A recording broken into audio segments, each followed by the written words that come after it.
Hello friends, read एमिगोज में आपका स्वागत है। तो आज की इस वीडियो में हम लोग digestive system in human beings का पार्ट 2 देखेंगे, जिसमें हम लोगों को पढ़ना है एलिमेंट्री कैनल का टंग। क्योंकि माउथ और टीथ हम लोग पार्ट 1 में कवर कर चुके हैं, तो टंग हम लोग शुरू करते हैं। तो टंग क्या होता है? Thick muscular organ present in a mouth. हमारे मुंह में एक थिक मस्कुलर ऑर्गन बोलते हैं। ये ऑब्वियस सी बात है, आप लोग को तो मालूम होगा, ये टंग है। It has taste buds. इसके अलग अलग टेस्ट बड्स होते हैं। कुछ टंग के अलग पार्ट्स जो होते हैं ना, अलग टेस्ट देते हैं। तो it has taste buds enables us to distinguish between different taste. अलग अलग टेस्ट को हम लोग को डिफ्रेंशिएट करने में हेल्प मिलता है। जैसे ये देखिए, ये हमारा टंग है, मस्कुलर ऑर्गन है, ये टंग है। तो ये जो वाला जो पार्ट है, सपोज दैट कि ये वाला पार्ट बीटर टेस्ट के लिए है, ये वाला पार्ट खट्टे टेस्ट को बताएगा, ये वाला पार्ट सॉल्टी टेस्ट को बताएगा, ये वाला पार्ट स्वीट टेस्ट को बताएगा। तो अलग अलग एक ही टंग में अलग अलग बर्ड्स होते हैं, अलग अलग सेक्शन है जो कि अलग अलग टेस्ट को डिस्टिंग्विश करता है। तो ये था हमारा टंग। अब हम लोग देखते हैं टंग के नीचे आता है एक फेरिंग्स। फेरिंग्स क्या होता है, ये देखिए, ये पिक्चर में आपको दिख रहा है, थोड़ा जूम करता हूँ। ये ये जहाँ से एयर पास होता है, जैसे ये हमारा नोज, नोज एंड माउथ दोनों का कॉमन पैसेज होता है, जहाँ से एयर क्रॉस करता है, उसको हम लोग बोलते हैं फेरिंग्स। उसको क्या बोलते हैं? फेरिंग्स। अब देखते हैं क्या होता है ये फेरिंग्स क्या होता है। कि it is the common passage, it is the common passage, ये कॉमन पैसेज है for both food and air. दोनों, इधर से हवा भी पास होता है जिससे हम लोग सांस भी लेते हैं, और इधर से ही खाना भी, माउथ से हम लोग खाना ले रहे हैं, नोज से हम लोग एयर ले रहे हैं। तो ये दोनों का कॉमन पैसेज पैसेज यानी कि कॉमन रास्ता है from the mouth and nose to that throat. ये इस थ्रॉट के लिए कॉमन पैसेज होता है। It is an area at the back of throat that connects the nasal cavity to larynx and esophagus. ये देखो, फेरिंग्स के बाद लैरिंग्स आता है ना। ये हमारे थ्रॉट के यानी गला का बैक वाला एरिया होता है, जो कि नेजल कैविटी। नेजल कैविटी किसको बोलते हैं? ये नाक के ऊपर की जो कैविटी है ना, इसको हम लोग बोलते हैं नेजल कैविटी। जो लैरिंग्स एंड इसोफेगस, इसोफेगस ये हो गया फूड पाइप। इसोफेगस को किसको बोलते हैं? Food pipe. फूड पाइप को कनेक्ट करता है। तो ये हो गया हमारा फेरिंग्स। एंड आगे हम लोग देखते हैं अब कौन सा पार्ट एलिमेंट्री कैनल का बचा है। इसोफेगस। इसोफेगस को क्या हम लोग बोलते हैं? Food pipe. ये वाला जो स्ट्रक्चर है, ये जो है ना आपका इसोफेगस है, जहाँ से फूड हमारे डायरेक्ट स्टमक में जाता है, स्टमक में जाता है। इसको हम लोग बोलते हैं इसोफेगस। तो इसोफेगस के बारे में देख लेते हैं क्या होता है। तो oesophagus extends from pharynx. Pharynx से एक्सटेंड होता है टू द स्टमक। ये देखिए आप यहाँ पर, ये हमारा फेरिंग्स है, यहाँ से एक्सटेंड होकर स्टमक दिखेगा। इसको हम लोग बोलेंगे क्या? इसोफेगस। ये हमारा है इसोफेगस। ओके, आई होप कि आप लोग को समझ में आ रहा है। ये इसोफेगस हो गया। It carries food from pharynx to stomach. बिल्कुल, फेरिंग से स्टमक तक फूड कैरी करता है। Food moves down through food pipe. Food pipe जो हमारे इसोफेगस के due to the muscular contraction. अब जैसे ही हम लोग फूड क्या करते हैं, ये यहाँ हम लोग माउथ से फूड लिए और निगल लिए, निगलने के बाद फूड हमारे ये इसोफेगस में आ गया। तो इसोफेगस में ये फिर इसोफेगस से होते हुए यानी कि फूड पाइप से होते हुए स्टमक तक कैसे जाता है? तो इसमें ना मस्कुलर कॉन्ट्रैक्शन होता है। मस्कुलर कॉन्ट्रैक्शन का मतलब ये है कि ये हमारा फूड पाइप है, तो इस फूड पाइप में, अच्छे से बताता हूँ, ये हमारा अगर फूड पाइप है, ये फूड पाइप है, तो इसमें मस्कुलर कॉन्ट्रैक्शन होता है। इसका मतलब कि ये जो पाइप है, इसमें पाइप में इस टाइप से मूवमेंट होता है, इस टाइप से इसमें इसमें ऐसे ऐसे मूवमेंट होता है। इसको हम लोग बोलते हैं प्रेस्टेलाइसिस। इस ऐसे ऐसे मूवमेंट होकर के ये फूड पार्टिकल्स नीचे नीचे, फूड जो है हमारा धीरे धीरे स्टमक की तरफ बढ़ता है। तो ये हमारा होता है मस्कुलर कॉन्ट्रैक्शन की वजह से। ये देखिए, the this movement of food is called peristalsis. जो हमारा फूड पाइप का ये मस्कुलर कॉन्ट्रैक्शन है, इसको हम लोग बोलते हैं प्रेस्टेलाइसिस। तो it is very important term कि व्हाट इज पेरिस्टालिसिस। याद रखना आप लोग कि जो फूड मूव्स करता है फूड पाइप से डाउन में इसोफेगस की तरफ due to the muscular contraction, this movement of food को हम लोग बोलते हैं पेरिस्टालिसिस।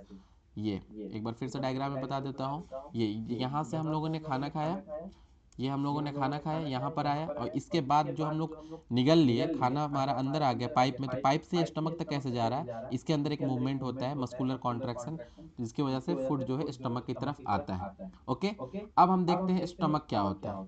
क्योंकि इसोफेगस के बाद दूसरा शेप क्या है? स्टमक। स्टमक एक जे शेप्ड मस्कुलर बैग है which is situated on the left side of the abdomen. ये देखिए, पूरा ये हमारा एब्डोमेन है, ये हमारा पूरा एब्डोमेन है। इसके लेफ्ट साइड में ये दिख रहा है आपको, जे शेप्ड, ऐसे नहीं दिख रहा है, ऐसे। ये हमारा जे शेप्ड स्ट्रक्चर होता है, बैग लाइक स्ट्रक्चर। ये देखिए, ये है ना, ये जे शेप्ड स्ट्रक्चर है हमारे एब्डोमेन में, left side of the abdomen. इसमें क्या होता है, यहाँ पर डाइजेशन, जो भी हम लोग प्रोटीन्स खाते हैं, प्रोटीन्स की डाइजेशन स्टमक से ही शुरू होती है। डाइजेशन ऑफ प्रोटीन्स स्टार्ट्स यानी बिगिंस फ्रॉम स्टमक, स्टमक से ही डाइजेशन ऑफ प्रोटीन शुरू होते हैं। यहाँ पर फूड क्या होता है, मिक्स्ड होता है अलग अलग तरह के डाइजेस्टिव जूस से, जो कि स्टमक के वॉल्स जो होते हैं वो सिक्रेट करते हैं, जैसे एचसीएल हो गया, रेनिन हो गया, ईटीसी, ये बहुत सारे एचसीएल हो गया, रेनिन हो गया, और भी तरह के एंजाइम्स यहाँ सिक्रेट होते हैं और फूड के साथ मिक्स्ड होते हैं, जिसको हम लोग एचसीएल, हाइड्रोक्लोरिक एसिड, रेनिन, ये सब क्या बोलते हैं हम लोग, डाइजेस्टिव जूस बोलते हैं। कहाँ से रिलीज होता है, स्टमक रिलीज करता है, and get converted into paste like form. अब जैसे हम लोग दांत से खाना चबा करके उसको इसोफेगस से होते हुए, इसोफेगस से होते हुए, ये देखिए यहाँ से हम लोग खाना क्या किए, ग्राइंड किए, क्रश किए, उसके बाद ये हमारे इसोफेगस से, फेरिंग्स से, इसोफेगस से होते हुए स्टमक पे आए। स्टमक में बहुत सारे केमिकल्स, बहुत सारे इंजाइम्स रिलीज होते हैं, जैसे एचसीएल हो गया, रेनिन हो गया, उसके बाद ये जो होगा ना पेस्ट लाइक बन जाएगा। बिल्कुल सी बात है कि खाना को जब चबा कर खाएंगे तो पेस्ट लाइक बन जाएगा। इस पेस्ट लाइक फूड को हम लोग बोलते हैं काइम। क्या बोलते हैं, काइम। ये देखिए, and get converted into paste like form, जिसको हम लोग बोलेंगे chyme. Chyme, and this paste like food यानी काइम को पास्ट होता है यहाँ से स्मॉल इंटेस्टाइन में आगे की डाइजेशन के लिए। अब स्मॉल इंटेस्टाइन कहाँ होता है, ये देखिए, ये ये ये आप अपना देखिए क्या है कि यहाँ हमारा स्टमक है, स्टमक से अब ये पीछे से यहाँ से, ये स्टमक से इधर से ये स्मॉल इंटेस्टाइन है, ये जो पार्ट है ये स्मॉल इंटेस्टाइन में अब पास होगा। स्मॉल इंटेस्टाइन जो है ना एलिमेंट्री कैनल का सबसे लॉन्ग पार्ट्स होता है स्मॉल इंटेस्टाइन, ठीक है। तो अब देखते हैं आगे क्या है, स्मॉल इंटेस्टाइन के बाद क्या होता है। The paste like food chyme is then passed into small intestine for further digestion. यहाँ पर क्या होता है स्मॉल इंटेस्टाइन में, स्मॉल इंटेस्टाइन यहाँ से पढ़ेंगे। अभी और देख लेते हैं कि स्टमक के वॉल में बहुत सारे एंजाइम्स होते हैं, है ना। A large number of glands are found on the inner wall of stomach which release gastric juice, जैसे एसीएल हो गया, रेनिन हो गया, एंजाइम्स हो गया, ये सब, इसको हम लोग बोलते हैं गैस्ट्रिक जूस। क्या बोलते हैं, गैस्ट्रिक जूस, जो कि फूड को फर्दर डाइजेशन के लिए हेल्प करता है। तब स्टमक के बाद कहाँ जाएगा फूड, स्मॉल इंटेस्टाइन में। तो अब स्मॉल इंटेस्टाइन को देख लेते हैं क्या होता है। तो small intestine is the longest part of the alimentary canal. Alimentary canal हम लोग अभी पढ़ रहे हैं, है ना। एलिमेंट्री कैनल का सबसे लॉन्गेस्ट पार्ट होता है स्मॉल इंटेस्टाइन। आप कहोगे सर एलिमेंट्री कैनल क्या होता है, तो एलिमेंट्री कैनल आपको बता दूं, ये माउथ से लेकर के एनस तक जितने पार्ट्स होते हैं इसको हम लोग बोलते हैं एलिमेंट्री कैनल। ओके, तो ये हमारा एलिमेंट्री कैनल का लॉन्गेस्ट पार्ट होता है small intestine. It is the longest part of the alimentary canal. It is long coiled, coiled है, क्वाइल्ड भी दिख रहा है आपको, ये देखिए, ये हमारा स्मॉल इंटेस्टाइन है, पूरा क्वाइल्ड होता है, ऐसे ऐसे ऐसे ऐसे ऐसे पूरा क्वाइल्ड होता है। तो हमारा क्या है, it is long coiled tube present in the abdomen. Food is pass from stomach to small intestine for further digestion. बिल्कुल अभी पढ़ा मैंने कि स्टमक से फर्दर डाइजेशन के लिए स्मॉल इंटेस्टाइन में पास होता है, ठीक है। अब इस स्मॉल इंटेस्टाइन के भी अलग अलग पार्ट्स होते हैं, जैसे स्मॉल इंटेस्टाइन के 3 पार्ट्स होते हैं, ड्यूडेनम, जेज्यूनम एंड इलियम, 3 पार्ट्स हैं इसके। ड्यूडेनम को हम लोग बोलते हैं एंटेरियर पार्ट, ज्यूजेनम को बोलते हैं मिडल पार्ट, एंड इलियम को बोलते हैं पोस्टेरियर पार्ट। तो ये देखिए आप डायग्राम में, ये जैसे ही स्टमक ये हमारा, ये स्टमक से ये नीचे आया, तो ये वाला जो पार्ट हुआ इसको हम लोग बोलेंगे ड्यूडेनम, ठीक है। उसके बाद ये बीच वाला पार्ट आ गया, ये बीच वाला पार्ट आ गया, उसको बोलेंगे हम लोग जिज्यूनम। एंड फिर लास्ट में जो पार्ट आ गया, जो कि लास्ट में पार्ट का मतलब है जो कि लार्ज इंटेस्टाइन से जुड़ेगा, तो वो हमारा पार्ट हो गया इलियम। इन तीनों को मिला के हम लोग बोलते हैं स्मॉल इंटेस्टाइन, ठीक है। आई होप कि आपको समझ में आया होगा। ये हमारा हो गया स्मॉल इंटेस्टाइन। अब हम लोग देखते हैं स्मॉल इंटेस्टाइन, ये हमारा कैसा है, पाइप लाइक स्ट्रक्चर है, ये ऐसा है, जो भी है ये इस टाइप से मान लो पूरा है पाइप। इसके अंदर सपोज दैट कि ऐसा मैंने पूरा माना, तो इसके अंदर जो है स्मॉल इंटेस्टाइन के अंदर, ये हमारे स्मॉल इंटेस्टाइन, इसके अंदर बहुत सारे छोटे छोटे स्ट्रक्चर होते हैं, है ना, इस टाइप के, finger like, brush like, brush like structure होते हैं। इसमें क्या होता है, यहाँ से ये फूड जो है यहाँ से यानी कि स्टमक से जब स्मॉल इंटेस्टाइन में जाएगा तो यहाँ एब्जॉर्प्शंस होगा। तो ये सब जो होते हैं छोटे छोटे विलाई कहलाते हैं। फिंगर लाइक स्ट्रक्चर होते हैं, ब्रश लाइक, इसको विलाई कहते हैं। ये क्या करता है, जो हमारा डाइजेस्टेड फूड है ना, उसमें से प्रोटीन्स हो गया और भी जितने सारे मिनरल्स होंगे इसको एब्जॉर्ब करेगा। एब्जॉर्प्शन का काम ये विलाई करता है। तो विलाई के बारे में देख लेते हैं क्या होता है। तो villi are present on the inner wall of the small intestine. बिल्कुल अभी देखा ऊपर कि इनर वॉल के अंदर विलाई होता है। ये inner wall of the small intestine आप लोग अपने माइंड में रखिएगा। They are a billion of villi found in small intestine, है ना। ये फिंगर्स की तरह रिजेंबल्स करते हैं, बहुत सारे विलियंस होते हैं। इसका फंक्शन क्या होता है, the main function of villi is to increase the surface area for the absorption of digested food.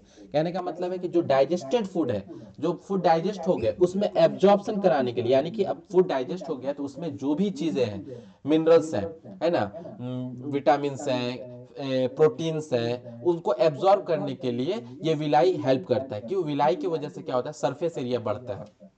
ठीक है, सपोज है कि एक पाइप है, इसमें से कोई पास हो तो जितना ना ये ऑब्जर्व ऑब्जर्व करेगा, अगर इसमें ऐसे ऐसे स्ट्रक्चर हो जाए ये सब भी एब्जॉर्ब करना शुरू कर देगा। तो इससे सरफेस एरिया बढ़ता है जिसकी वजह से एब्जॉर्प्शन और अच्छे होते हैं। ये होता है हमारा विलाई। और उसके बाद इंपॉर्टेंट देख लेते हैं कि स्मॉल इंटेस्टाइन का इंपॉर्टेंट पार्ट क्या है, कि कंप्लीट डाइजेशन जो होता है स्मॉल इंटेस्टाइन में ही होता है। लार्ज इंटेस्टाइन में किसी तरह का कोई डाइजेशन नहीं होता है। और all complete digestion of food occurs in small intestine and absorption of food also occurs in small intestine. छोटी आंत बोलते हैं जिसको, स्मॉल इंटेस्टाइन में ही एब्जॉर्प्शन भी होता है, कंप्लीट डाइजेशन भी होता है। एंड लार्ज इंटेस्टाइन में क्या होता है वो हम लोग अब देखते हैं। स्मॉल इंटेस्टाइन के बाद आता है लार्ज इंटेस्टाइन। लार्ज इंटेस्टाइन किसको बोलते हैं, ये वाले स्ट्रक्चर को, ये वाले स्ट्रक्चर को हम लोग बोलते हैं लार्ज इंटेस्टाइन। ये वाले स्ट्रक्चर को बोलते हैं लार्ज इंटेस्टाइन। ओके, तो देखते हैं लार्ज इंटेस्टाइन क्या होता है। अब स्मॉल इंटेस्टाइन से क्या होगा, लार्ज इंटेस्टाइन की तरफ फूड पास करेगा। लार्ज इंटेस्टाइन में तीन भाग है, एक का नाम है कोकम, दूसरा कोलन, तीसरा रेक्टम। कोलन में मोस्टली वाटर का एब्जॉर्प्शन होता है। ठीक है, ये देखिए, ये हमारा ये हो गया आपका कोकम, ये हो गया कॉलन एंड ये हो गया हमारा रेक्टम। इसको हम लोग बोलते हैं रेक्टम। ओके, एनस से पहले वाला, एनस से पहले वाला जो भाग होता है उसे हम लोग बोलते हैं रेक्टम। ओके, रेक्टम क्या होता है, एनस से लीड्स करता है, rectum leads to anus. Anus के रेक्टम के बाद ही एनस आता है। फ्रॉम वेयर अनडाइजेस्टेड फूड, यानी कि वेस्ट प्रोडक्ट, अनडाइजेस्टेड फूड का मतलब waste product, waste product of food यानी कि excreta, excreta is remove from the body. Okay, तो ये देखिए पूरा स्ट्रक्चर देख लीजिए यहाँ पर, ये डाइजेस्टिव सिस्टम का। एंड यहाँ से ये हमारा हो गया लार्ज इंटेस्टाइन, लार्ज इंटेस्टाइन का ये हो गया कोकम, ये हो गया कॉलन, ये हो गया हमारा रेक्टम। ये देखिए रेक्टम हुआ ना, ये रेक्टम, रेक्टम के बाद एनस। तो यहीं से अनडाइजेस्टेड फूड हमारा पास आउट हो जाएगा। अनडाइजेस्टेड फूड को हम लोग क्या कहते हैं, अनडाइजेस्टेड फूड को हम लोग कहते हैं एक्सक्रीटा। यहाँ से एक्सक्रीटा हमारा यानी कि वेस्ट प्रोडक्ट, वेस्ट प्रोडक्ट हो जो होगा पास्ट आउट हो जाएगा। ओके, तो ये था हमारा एलिमेंट्री कैनल का पूरा यानी कि माउथ से लेकर के एनस तक का फंक्शन। ओके बच्चों, अब हम लोग नेक्स्ट पार्ट में हम लोग देखेंगे एसोसिएटेड डाइजेस्टिव ग्लैंड्स। अब डाइजेस्टिव ग्लैंड्स के लिए जो डाइजेस्टिव ग्लैंड्स, डाइजेशन के लिए जो जो ग्लैंड्स है ना हार्मोन सीक्रेट करते हैं, उससे उस ग्लैंड्स को हम लोग पढ़ेंगे। जैसे हो आपका सैलिवरी ग्लैंड्स हो गया, ले ना, लीवर हो गया, पेनक्रियाज हो गया, ये सब ग्लैंड्स हैं। इसके बारे में हम लोग नेक्स्ट पार्ट में देखेंगे। आई होप कि आप लोगों को समझ में आया होगा। Okay, till then keep learning, keep practice, see you in the next video. Thank you.